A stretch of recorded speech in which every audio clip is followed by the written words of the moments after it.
হাসিনা ছাড়া আমাদের দেশ একদমই অচল। আওয়ামী লীগ কিছু নেতা তাদের দূর থেকে এটা অপারেট করছে, দেশে অরাজকতা সৃষ্টি করছে একটা কুচক্রী মহল। তার মানে কি শেখ হাসিনার কথাই সত্যি যে আমাদের সাধারণ শিক্ষার্থীদেরকে ব্যবহার করে শেখ হাসিনার সরকারকে পতন করানো হয়েছিল? অবশ্যই বলতে চাই, জাতীয়তাবাদী ছাত্রদল মানে মূর্খদের যে ছাত্র সংগঠন সেটির প্রমাণ ইতিমধ্যে তারা দিয়েছে। বৈষম্য বিরোধী ছাত্র আন্দোলনের মাধ্যমে পদত্যাগ করানো হয়েছিল শেখ হাসিনাকে, অথচ সেই শেখ হাসিনাকে ছাড়াই দেশ এখন অচল।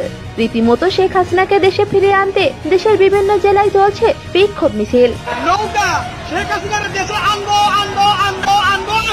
সাধারণ ছাত্র জনতা বলছে খুব দ্রুতই শেখ হাসিনাকে দেশে ফিরিয়ে আনা হবে। ষড়যন্ত্রের প্রতিবাদ জানাই। বিএনপি জামাত শিবিরের যে ষড়যন্ত্র, সরকার পতনের ষড়যন্ত্র, তার প্রতিবাদ জানাই।